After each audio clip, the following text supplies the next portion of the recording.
This is Men's Motivation Hub.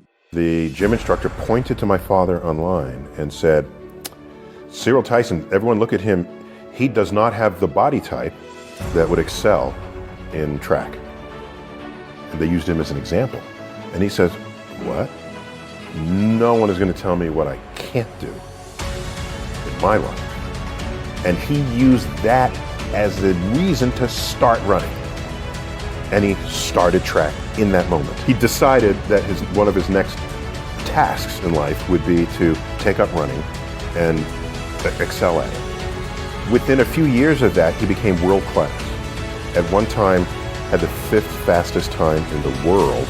In 1948, the Olympics was not yet ready to come back to us because we're still roiling from the Second World War. Instead, there was still an Olympics. It was called the GI Olympics, and it was held in Hitler Stadium. So he competed alongside Jewish athletes. So there they are competing against the New York Athletic Club, and his best friend, Johnny Johnson, was coming around the back stretch, might have been the quarter mile, coming on the final straightaway.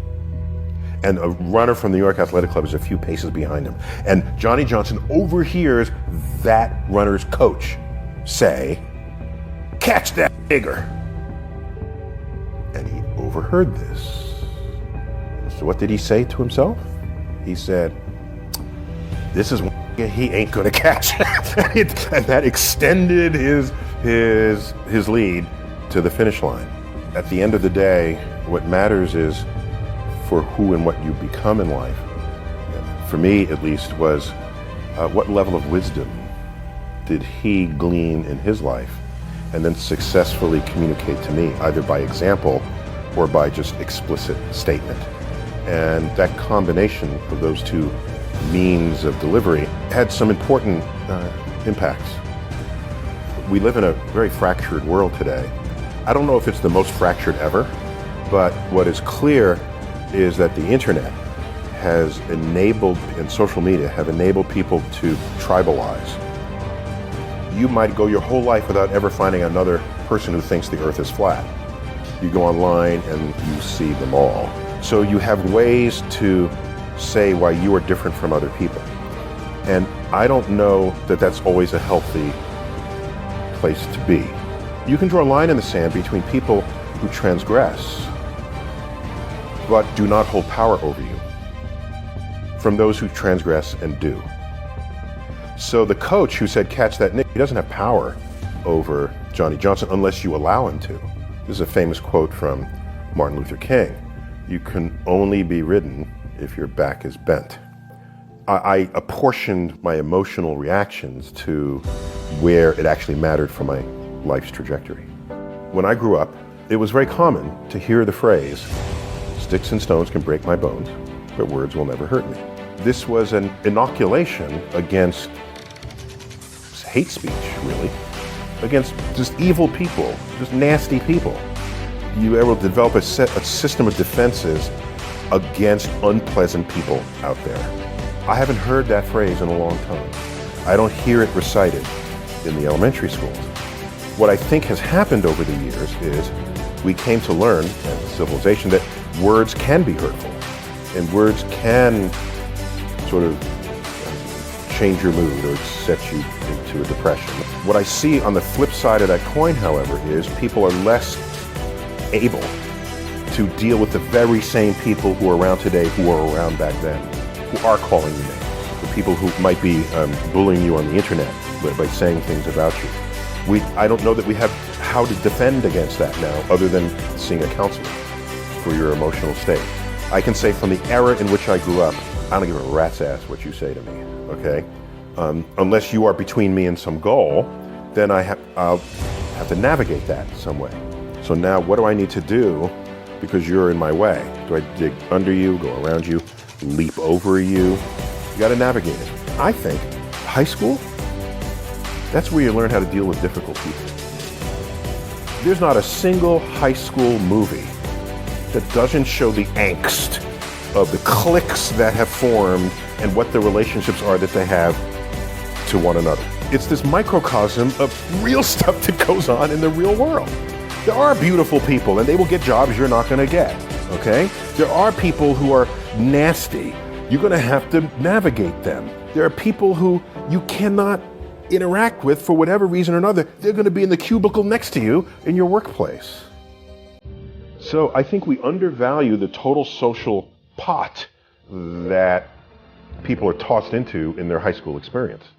For me, what I do for the public is almost 80+% of it is driven by duty, not by ambition. Because I can do something, and if I can do it better than others, and it's for a greater good in society, I would be irresponsible if I did not. That many people look for meaning in life. And I'm thinking to myself, you have more power than that. You have the power to create meaning in your life, rather than passively look for it. So for me, I create the meaning. And meaning to me is, do I know more about the world today than I did yesterday? That enhances meaning for me. And if that accumulates and accrues daily, in a month, you know way more than you did than just that day later, so that you continue to grow. No one ever told me that I had to search for meaning in life to begin with. So that was never even a part of it. My first question of me wasn't, where do I find meaning? It was, how do I create meaning? And that started early teens. School, they view you as this empty vessel that they pour information in, and you test it over here, you get a high grade, you're praised. You might even give the commencement speech. Is that who become the shakers and movers of the world? I can tell you this, if Einstein were here and we're talking with Einstein, we could talk to him for hours and hours and hours. And you know what question will never come out of our mouths? Is, what college did you go to? I want to go to that same college. I bet most of your people who've sat in this chair, it's not about what college they went to. It's about their own initiative, their own drive, their own ambitions, their own curiosity. That is not taught in school.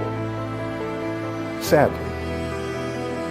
School should, as a minimum, preserve that curiosity for you. If you lost some of it, because it's not going to be in all of us, put it back in. So that when you graduate school, you can give literal meaning to the word commencement. Commencement means beginning. It doesn't mean ending. And so you leave school and you say to yourself, I now know how to learn. I now have a curiosity of all things I have yet to be exposed to. And I will now become a lifelong learner.